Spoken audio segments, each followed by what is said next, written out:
morning. I'm TEmbury. I'm the Director of Wholesale Analytics. And we're here to talk about renewables in Texas. So if we're going to talk about renewables, the biggest thing we have going right now is wind. Everybody knows how much wind we've got. Roughly 28 gig-ish right now of wind in Texas. Almost all of it out in West Texas, but there's a decent portion in the South. By the end of this year, 2020, we are expecting closer to a touch over 31 gig. By 2024, we're expecting a touch over 37 gig. So from right now until the end of 2024, roughly a 10 gigawatt growth in wind. To put that in perspective, 28 gig of wind that we currently have on the system is roughly equivalent to 28 nuclear power plants worth of energy. But obviously with wind, there's a huge unknown of when it's going to come and when it's going to be there to cover load. So this is the coincident generation of wind on average across July and August, our big peak months in ERCOT, to offset that gigantic load. With load of roughly 77 to 78 gig that we're looking at in summer in ERCOT, you can see the blue line is 2018, the orange line is 2019. Roughly 5 gig of that 28 gig is actually showing up to cover load during the summer on average. 2020, you can see, is a decent amount higher. It's about a gig to a gig and a half higher.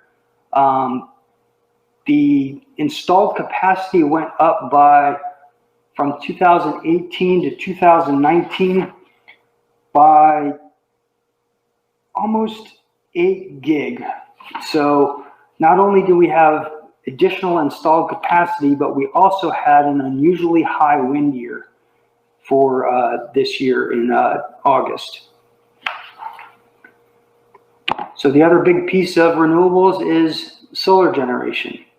We're not a huge player in solar right now. California is obviously leading the US in solar generation, but we currently have a touch over 4 gigawatts, expecting just roughly 5.5 by the end of this year, growing almost threefold to a touch over 15 gig by the end of 2020. That's a 10 gig growth over the next 2 years. Anytime we have these variable resources on the grid, and you can see a big piece of this happening in other ISOs, all the ISOs are talking about it, batteries. How do you potentially store some of that to ride you through the next hour or two? Generally speaking, in California, most people have heard of the duck curve, but roughly hour ending 17, 18, as the solar is starting to go away, gas generation has to ramp up to cover that. If you have storage, which essentially, I believe California now has about a gigawatt. We're currently at about 180 megawatts of battery generation, expected to be 330 by the end of this year. And that's also expected to grow by roughly 3 times just by next year to almost 1,200 megawatts. Roughly one nuclear power plant worth of battery going in the next year. This next slide is showing generation by fuel source year over year from 2019 to 2020. They look very similar. The big differences are, number one, coal. Coal, you can see 21% in 2019, 17% in 2020. We've lost 4% of the coal generation in the ERCOT ISO. Additionally, wind went from 21% up to 24%. you can see that that big jump in wind installation is really affecting the fuel resources. And additionally, we also had a gain of 1% in the gas fuel source, mostly small peakers. I'm not aware of any combined cycles that have come on, but mostly small peakers that have come in to help fill that gap where we've lost a big piece of coal. So what's driving this push towards renewables? Generally speaking, it's customers. Customers like Fortune 500, major cities. We've got 96 US mayors. This slide was updated about a year ago, so I believe the Fortune 500 companies are now closer to 325, and there's well over 125 US cities that are 100% have 100% clean commitments by some point in the future. They vary by city. Also, the Federal Renewable Act, the RE100, Carbon Disclosure Project, EPA Green Power Partners. So generally speaking, this is being pushed by customers. Separately, the costs have come down dramatically over the last roughly 10 years. Solar's come down 78% from 2010 until now. Wind has come down 71%. You can see on the right, the top figure, corporate PPAs just from 2014 to 2018. That's a 200% growth from roughly just under 2 gig to over 8 gig by 2018. 2019 was even bigger still, and 2020 has stalled a little bit due to COVID-19, but it's supposed to be a growth year as well.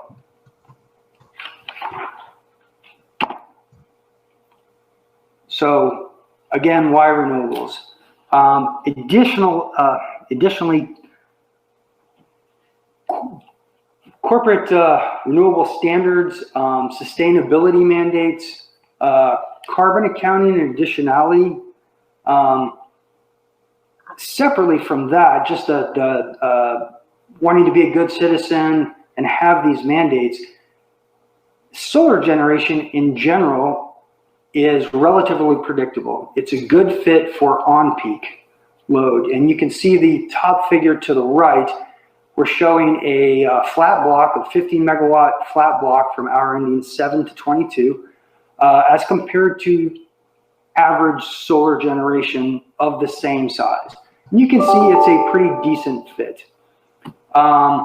In addition to being a decent fit and being correlated to load swing, when you put solar behind the meter, you have the additional benefit of offsetting transmission and distribution charges, or in the Eastern markets, cap and trans tags. Long-term economics are compelling as compared to current market. And the tax credits, both the ITC's investment tax credits and PTC's production tax credits, are running out fairly shortly. So the production tax credits were currently extended through this year at $9.60 per megawatt hour. Generally speaking, what that means is for every megawatt hour of wind that is generated, it produces also a production tax credit of $9.60. Solar is different. It gets a solar investment tax credit. That is ramping down, started at 30% in 2019 to 26% in 2020, and ramping down to under 20% by 22, but that's still to be determined. There is no investment tax credit for residential solar. So we're talking about renewables, wind, solar. In general, it's a good fit, but the devil's in the details.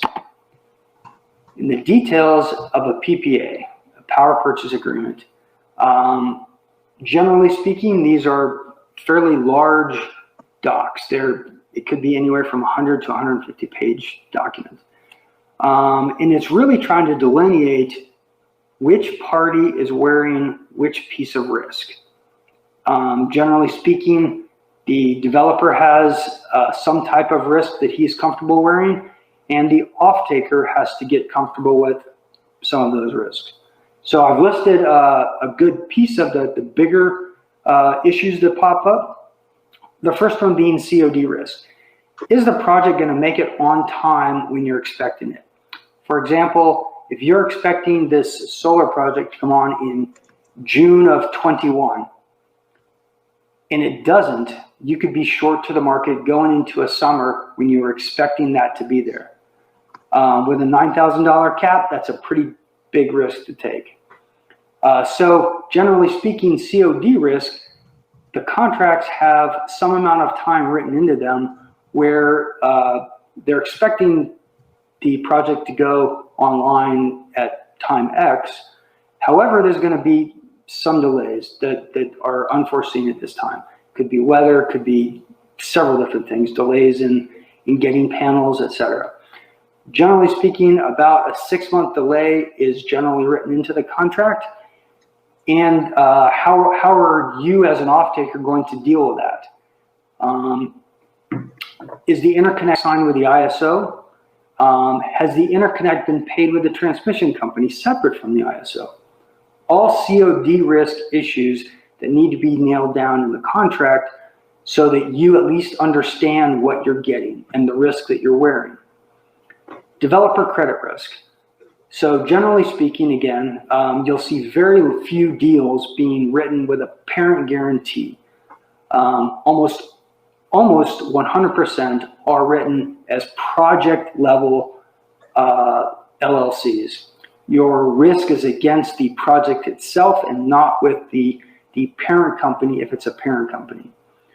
So there will be a posting, some type of LLC posting, and your risk is against essentially a shell company that contains the project.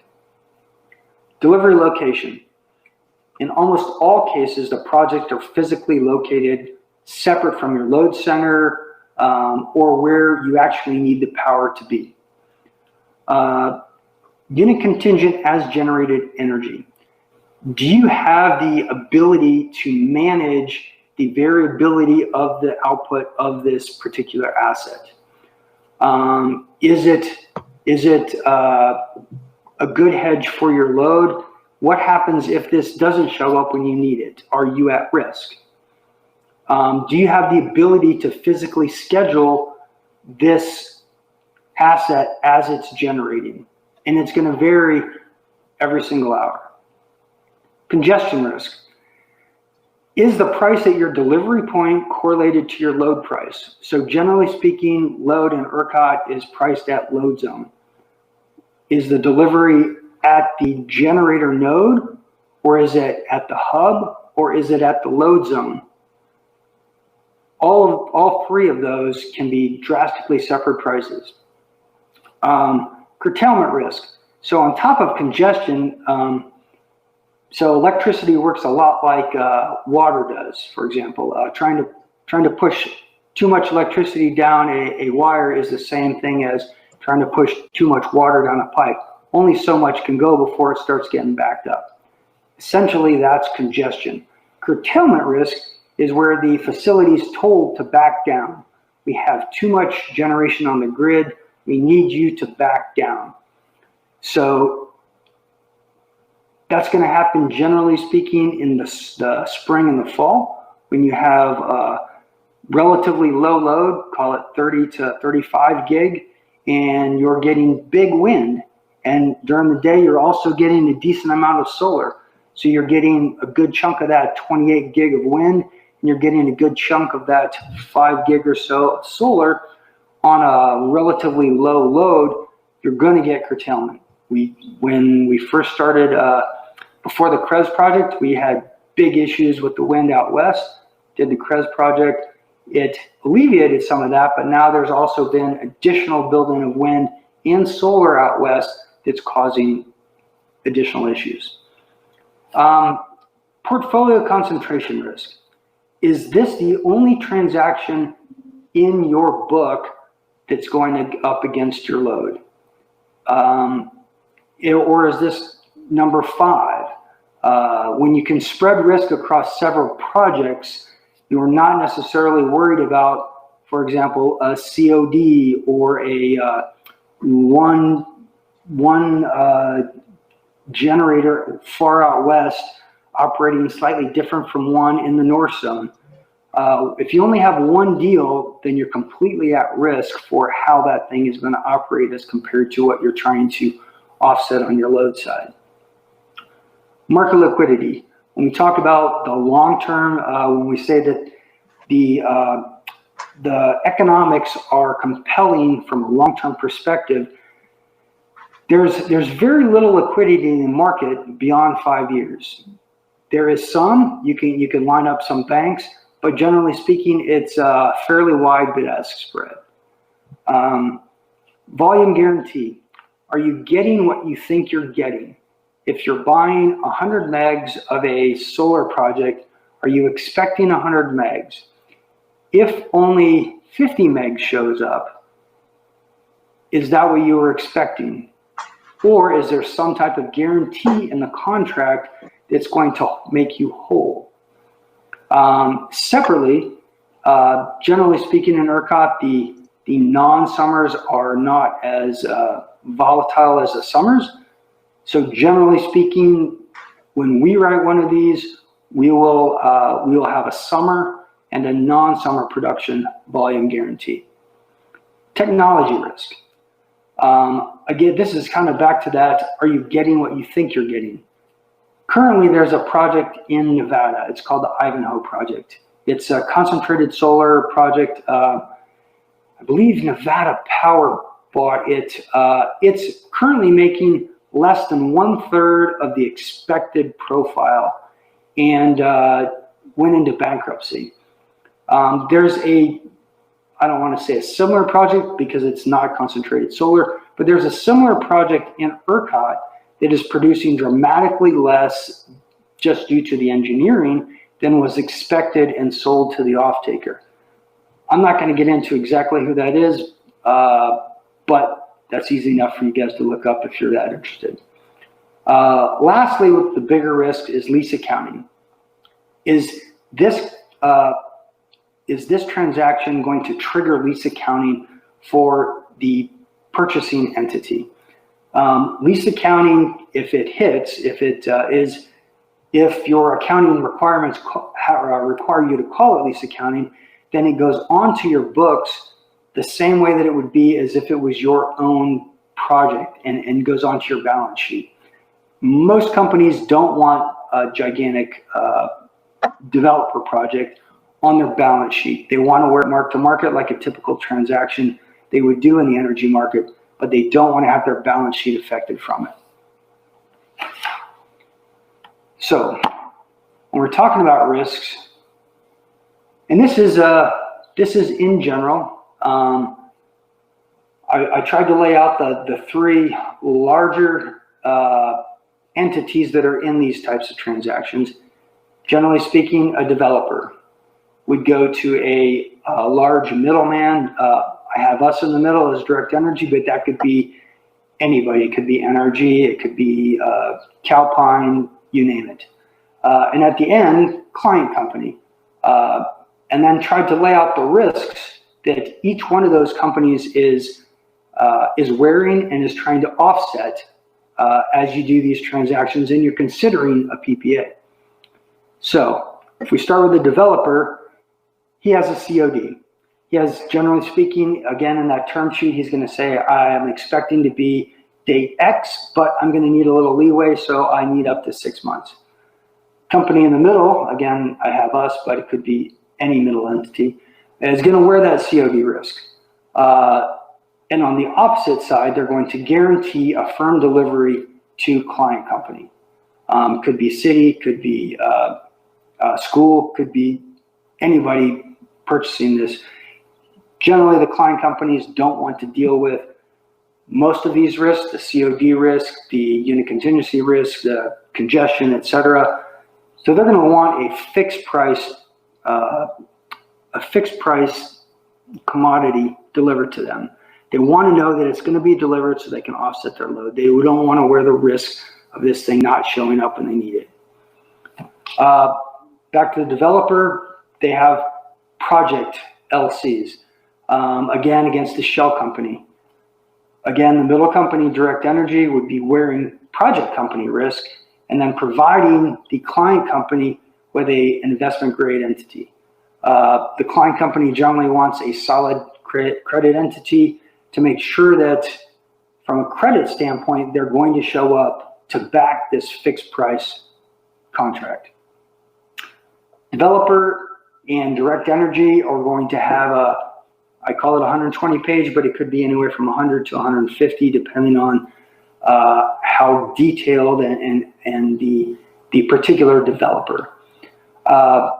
Again, Direct Energy in the middle, negotiating that PPA and offering, in most times, a 2-page term sheet. And when I say 2-page term sheet, I'm not saying a 2-page term sheet that's offering unit contingent power as generated, wearing all these risks. Generally, the 2-page term sheet that I'm talking about here is a simple 2-page fixed price guaranteed delivery of energy with project specific regs. Back to developer, legal cost and time to develop a PPA. Almost the minimum time that a PPA takes to go through is about 6 months. It could be up to a year. And if you're in the process and for whatever reason the deal falls apart, you have to start over, it could be well over a year just to get one deal done. There's a fairly significant amount of legal and market expertise that needs to go into that PPA to make sure that your risks are covered.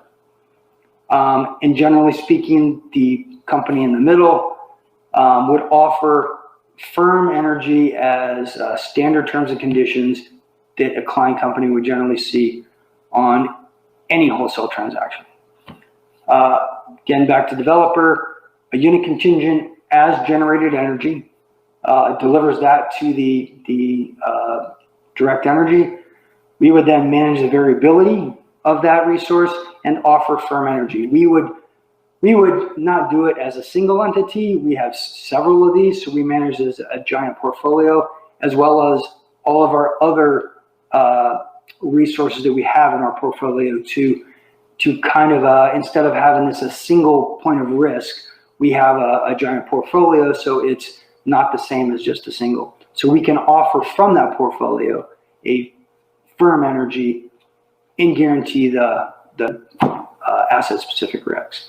We can deliver it either from the generator node, from the hub, which generally speaking, client company will want it from hub, or zone, where your load is being priced. Again, back to the developer is going to generate RECs from that specific asset and deliver it to Direct Energy.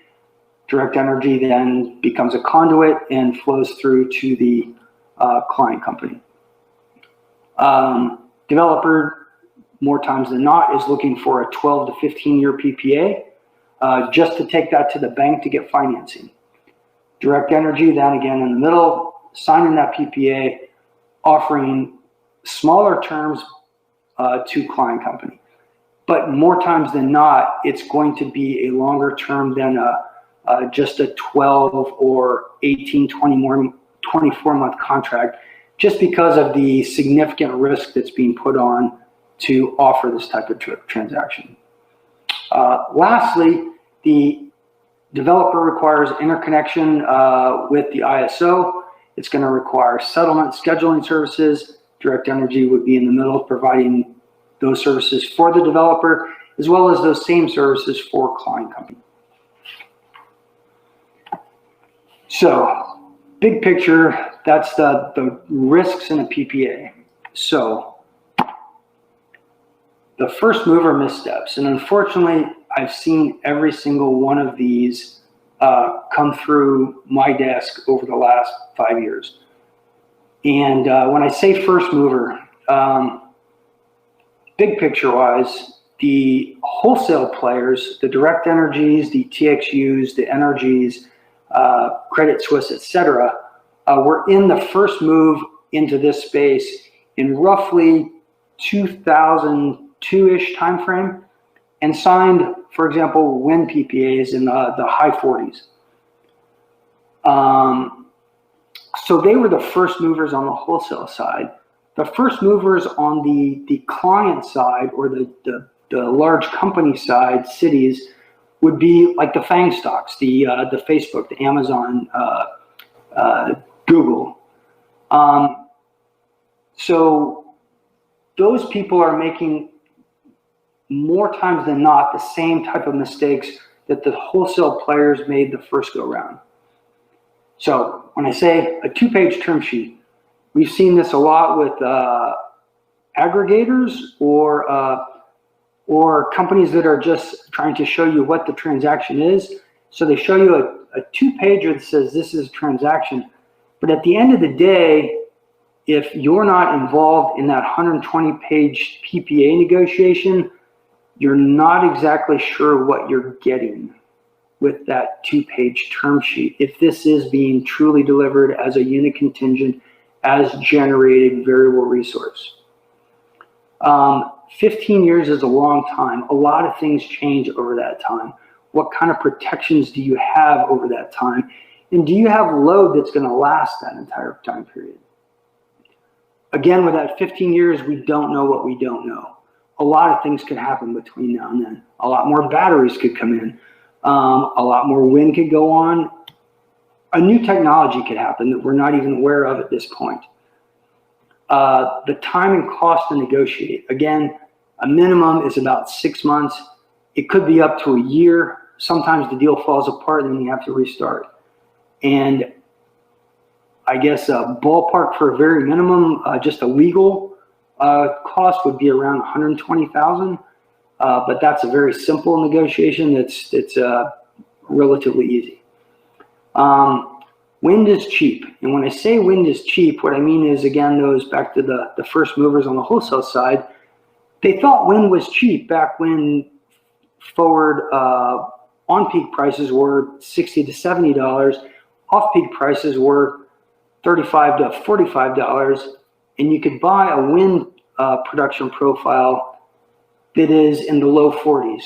It seemed like that's cheap, but when you're doing a 10, 15-year transaction and things are changing on the grid, it's not necessarily. And if you look at the market now, that those $45, say, wind contracts are now a good $30 upside down. Constantly changing grid. If you're the first mover on, for example, a ridge where a big wind resource is, you may not get any congestion issues. By the time you put that second one out there, or the third or the fourth, and you're trying to put all that energy out onto the grid through relatively small wires, you're going to start running into congestion issues, exactly like we did in West Texas, trying to get that to the load centers in Dallas, San Antonio, in Houston. Curtailment, again, you don't know, even though it's not happening now, you've never seen it in the past because you haven't had this much resource on a particular node or on the grid. So the more this comes in, the more of these type of issues we're going to have, the congestion and curtailment. Forward market. We're looking at the market now. It seems like a good buy. The forward market, generally speaking, is taking all this into account and trying to move constantly with all of this market information. And the more that goes in, the more it's pushing down that forward market. The firming cost due to variability. So can you truly wear this variable resource? Can you schedule it? Does it truly offset your load? I can tell you honestly that the firming costs, for example, for wind are dramatically higher than for solar and ERCOT. Anywhere from $3.50 to $5 for wind. I've seen it as low as 50 cents for solar and as high as $2.50 for solar. It depends on the resource and how exactly they're going to cover that risk and exactly what that risk is being covered.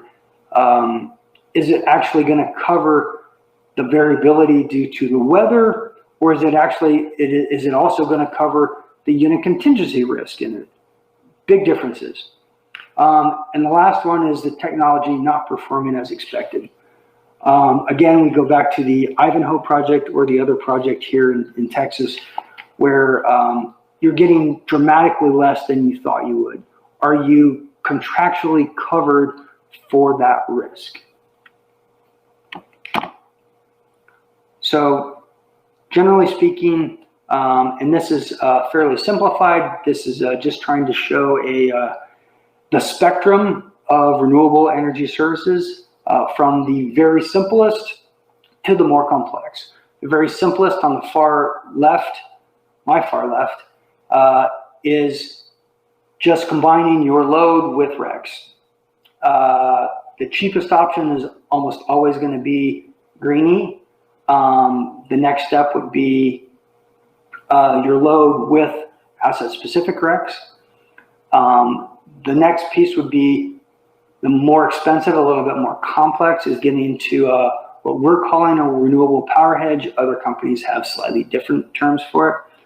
But essentially, we're selling you, or someone is selling you a fixed and firm shape from a particular asset. You're guaranteeing the RECs to come from that asset. So you're getting, for example, a solar shape that looks like the diurnal shape of a particular plant, which is a diurnal is just the average shape over a term. Every day is going to be different on the actual side, but to fix and firm it, we can offer a diurnal shape, an average shape that matches the average shape of a particular asset, guarantee those RECs with that. The grid-connected PPA is more of a three-way transaction where a city, a company, whoever wants to do a PPA themselves, but also needs the expertise of the interconnection with the ISO. They don't have the ability to schedule. They don't have the settlement services. So we can step in and be the intermediary to help both the developer and the off-taker to fix those pieces. The last one is on-site behind-the-meter solar. This is where we were talking about you're offsetting your T&D charges, or in the other ISOs, the cap and trans tags. You get quite a bit more bang for the buck with behind-the-meter solar. However, there's a very limited amount of rooftop or behind-the-meter space to put those on the ground. And this is just a couple of companies that we have done transactions with. Let's see, Johns Hopkins was not one that was in ERCOT. Virginia was not. U.S. Postal Service was not, but the Detroit Tigers was not. The rest of these were in Texas, HEB, TJ Maxx, Iron Mountain, Digital Realty, and I was in the middle of all of those. So this is just kind of how our company is laid out. Direct Energy on one side, Centrica Business Solutions, our parent company. On the other side, also supplying demand management and revenue generation, monetization, and demand response load management. That's really it for me. So at this point, I guess I'll open up the questions.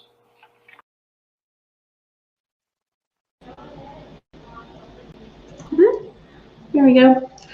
So thank you so much for the presentation. It was great. If you guys have any questions, please go ahead and put them in the chat box. Do any of you, the presenters, have additional comments you would like to make as people enter in questions? And there are a couple in there that we'll go over.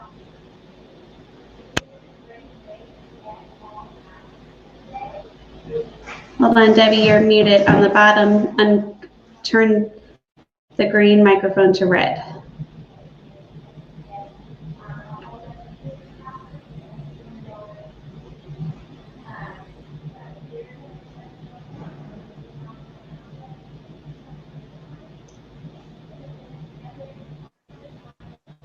All right, sorry about that.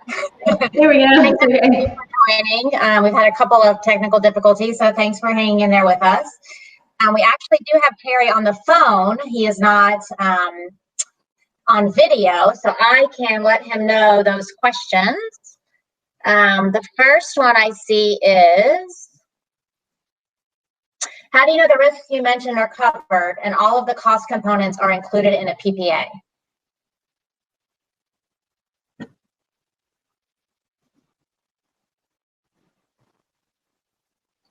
He says, unless you are actively involved in the negotiations and know the points to hit, you really don't. So I guess the key there is just make sure that if you're working with an REP or a supplier, that you really are working with someone that is making sure that all of those risks are covered. So beware of 2-pagers. Yes, beware of 2-pagers.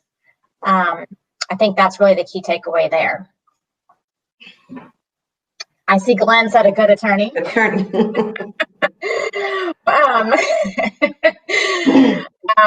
thanks for that. What other questions? I don't see any other in the chat box here other than, Glenn, have solar projects slowed down as a result of COVID? I understand the production decreased. And that was correct. Yes. It's been a 6-month delay. Yeah, especially labor delays due to COVID. He said right now, roughly expect 6-month expected delays on COD, which I think is what you chatted, Aaron, as well. And then Alex added an additional question. Why do we expect such a large increase between now and 2024 of wind?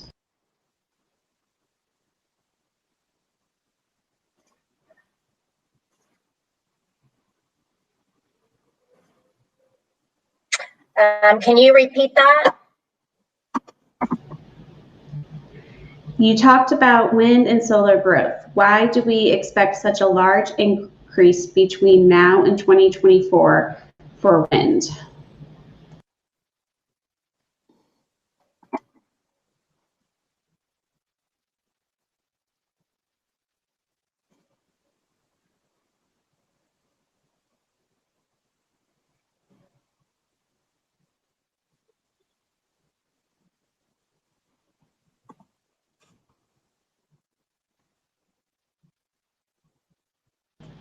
So those are directly from ERCOT. So when you go on the ERCOT website, it shows all of the different projects that are planned, and there's a significant amount of wind. I would guess that's probably because it might be a bit cheaper than solar, and some of the delays we've experienced, as he mentioned earlier on in the presentation as well. And I'm waiting for his answer. Thanks for the Bob Dylan reference, Glenn. Yes. Cheap land out west, prices are still coming down. So yes, wind is a bit cheaper than solar, and COVID impact is also impacting those delays as well. Glenn, as Bob Dylan said, you don't have to be a weatherman to see which way the wind blows. I like that, Glenn. Anybody else? Well, last one. Okay, great. Since a lot of us work with schools, what makes a school university a good candidate for solar? That is a great one. As he responds, I would imagine part of that has to do with the shape, right? Because schools use most of that during the day when the sun is shining. They're closed at night. So when you work with an REP that are, making that a fixed firm shape for you, it's much easier for them to fill in those, right? And you're getting a lot of great solar, right? It's exactly what he said. Solar shape fits well with the load. So yes, that would be why that would be a good candidate. So great question there as well.